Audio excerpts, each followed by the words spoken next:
1943 1943 Los Angeles में ये smoke पहली दफा आया। ये स्मोक जब आया तो लोगों ने जो ये समझा कि शायद ये कोई एक वॉर स्टेट डिक्लेयर की जाए कि शायद ये जापान ने अटैक कर दिया है, लेकिन ऐसा कुछ नहीं था। ये एक इंसान का बनाया हुआ डिजास्टर था कि जिसको उसने फेस किया। ये दुनिया के लिए एक नई चीज थी स्मोक, जो बेसिकली लॉस एंजलिस में जब ये स्मोक आया तो ये एक फोटोकेमिकल स्मोक था। इसकी मैं आपको वजूहात बताता हूँ कि ये फोटोकेमिकल जो स्मोक है ये कैसे होता है। मतलब ये इसके लिए टेम्परेचर का अप होना बहुत जरूरी है। मतलब आपका टेम्परेचर 20 प्लस होगा और गाड़ियों से धुआं निकल रहा है और उस धुएं से जो गैसेस निकल रही हैं उनसे नाइट्रोजन और डिफरेंट ओजोन और इस तरह की गैसें, वो एक ओजोन सरफेस बन जाता था और उसका कलर था येलो। वो ऐसे लगता था जैसे पूरा शहर पीले बादलों में जो है ना वो गुम गया है। तो इसकी वजूहात में एक वजह ये भी है कि 19s में और 20th सेंचुरी में मतलब एक ये ट्रेंडिंग था दोस्तों कि मतलब जो एक बूम था, इंडस्ट्रियल बूम था। समझा ये जाता था कि जिसके पास जितनी ज्यादा से ज्यादा इंडस्ट्री होगी, जितनी चिमनियां होंगी, जितना धुआं निकलेगा, वो उतना ज्यादा से ज्यादा अमीर है। मतलब ये एक माइंडसेट था लोगों का कि शायद वो लोग ये समझते थे कि यार जितना कोई ज्यादा मतलब फैक्ट्रियां हम लगाएंगे उतना ज्यादा हम शायद अमीर हो सकते हैं। और शायद था भी, जितने लोगों की जितनी ज्यादा इंडस्ट्री थी, जितनी फैक्ट्रीज थी, लोग उतने ही ज्यादा अमीर भी थे। तो इस जो स्मोक को नाम दिया गया, इसको नाम दिया गया फोटोकेमिकल स्मोक का, जो कि एक ओजोन की शक्ल में कन्वर्ट हो जाता था नाइट्रोजन डाइऑक्साइड के साथ, जो कि बहुत जहरीली गैसेस बन जाती थी और इंसानी सेहत के लिए वो बहुत खराब थी। अब हम बात करेंगे 1952 में लंदन सिटी में आने वाला वो स्मोक जिसको क्लासिकल स्मोक भी कहा जाता है।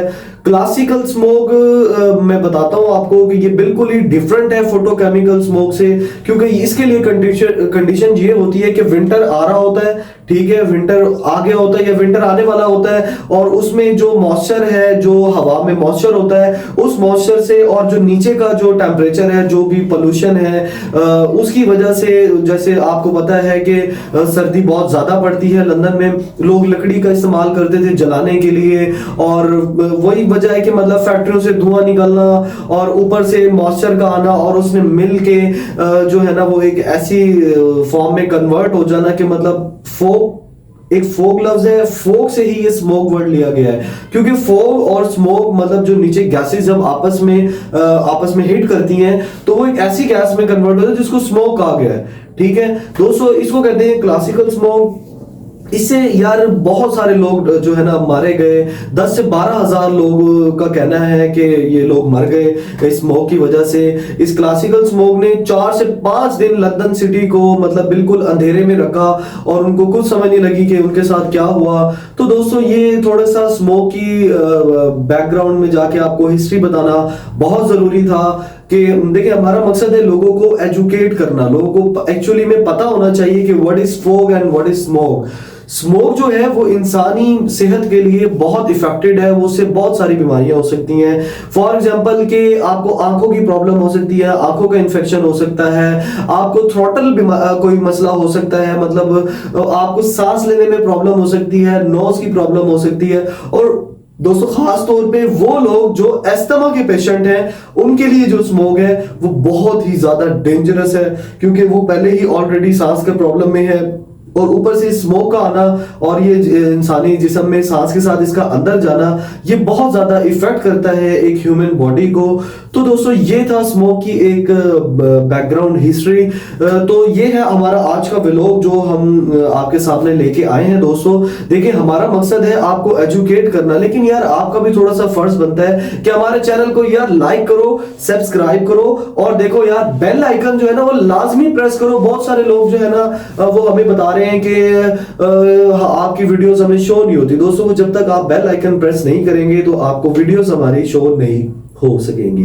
तो दोस्तों ये था स्मोक का थोड़ा सा बैकग्राउंड हिस्ट्री जो मैंने आपको साथ शेयर किया। अब मैं आपको बताता हूं कि डेवलपमेंट कंट्रीज ने किस तरह से स्मोक के ऊपर काबू पाया।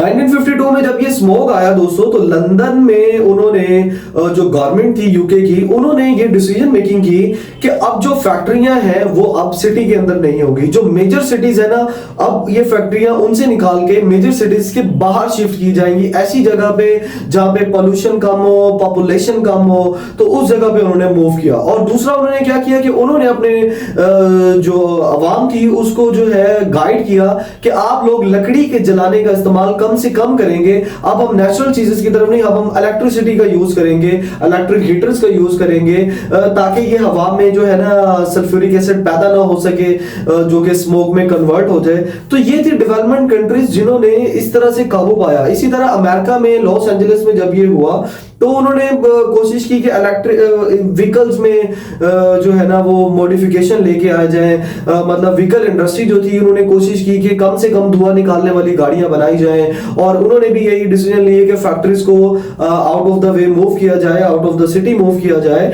और मैं आपको एक और एग्जांपल देता हूं। अब मैं आपको रिसेंट एक एग्जांपल देता हूं। हमारा नेबर है इंडिया और हम है पाकिस्तान। अब इंडिया और पाकिस्तान इस स्मोक की वजह से सबसे ज्यादा इफेक्टेड है। जो इंडिया का सिटी है न्यू दिल्ली, वो नंबर 1 पे आता है स्मोक की कैटेगरी के अंदर, कि सबसे ज्यादा स्मोक इस टाइम न्यू दिल्ली में है। अब ये न्यू दिल्ली में ये स्मोक कैसे है?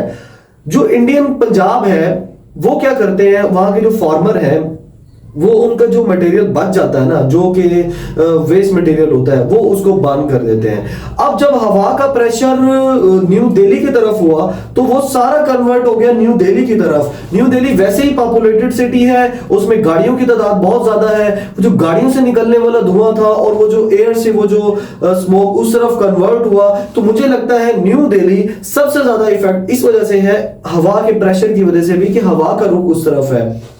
अब हम बात करते हैं पाकिस्तान की मेन सिटीज की जो कि स्मोक से इफेक्टेड है। खसूसी तौर पे हमारा जो ये शुमाली पंजाब है, इसमें आप आ जाए, लाहौर हो गया, गुजरांवाला हो गया, मुल्तान हो गया, साहिवाल हो गया, शेखुपुरा हो गया, कसूर हो गया। इन इजला के अंदर स्मोक बहुत ज्यादा है। उसकी वजह क्या है कि सेम वही चीज है कि यहाँ पे फैक्ट्रीज बहुत ज्यादा है, इन इलाकों में व्हीकल्स की तादाद बहुत ज्यादा है, जो कि धुआं निकलता है। फार्मर क्या करते हैं, वो जब वो अपने वेस्टेज जलाते हैं तो उससे भी धुआं निकलता है और वो हवा में एक स्मोक की शक्ल इख्तियार कर जाता है। शायद हम डेवलपमेंट कंट्रीज में नहीं आते, तो इस वजह से शायद हमारी जो गवर्नमेंट है वो एजुकेट नहीं कर पा रही लोगों को, ना गवर्नमेंट एजुकेट कर पा रही है, ना वो लोग एजुकेट हो पा रहे हैं कि जिनकी वो फैक्ट्रियां चल रही हैं। वो जो एक गरीब फार्मर्स है उसको भी एजुकेट होना बहुत जरूरी है कि उसकी छोटी सी मिस्टेक से वो हवा के अंदर जो है ना वो स्मोक पैदा हो रहा है। फार्मर भी क्या करे, वो जो मशीनरी है, वो जो क्रशर, जो अगर उसको जलाने के अलावा वो मशीनरी अगर वो यूज करते हैं तो फार्मर कहते हैं कि ये बहुत ज्यादा एक्सपेंसिव है, जिसकी वजह से हम ये मशीनरी यूज नहीं करते और हम इसको जला देते हैं। तो गाइस, हमें इनर सेल्फ, अपनी हर बंदे को अपनी सेल्फ असेसमेंट करनी चाहिए कि यार हम इस चीज के ऊपर कैसे काबू पा सकते हैं और किस तरह से हम इस स्मोक से छुटकारा पा सकते हैं। तो दोस्तों, ये था आज का हमारा व्लॉग। आपको उम्मीद है हमारा ये इंटरेस्टिंग व्लॉग बड़ा ही पसंद आया होगा। तो दोस्तों, अगर आपको हमारा ये व्लॉग पसंद आया तो आप कमेंट सेक्टर में हमें कमेंट करके लाजमी बताएं कि हमारा ये व्लॉग आपको कैसे लगा है। तो मिलेंगे इंशाल्लाह अगली वीडियो में। Stay tune. अल्लाह हाफिज।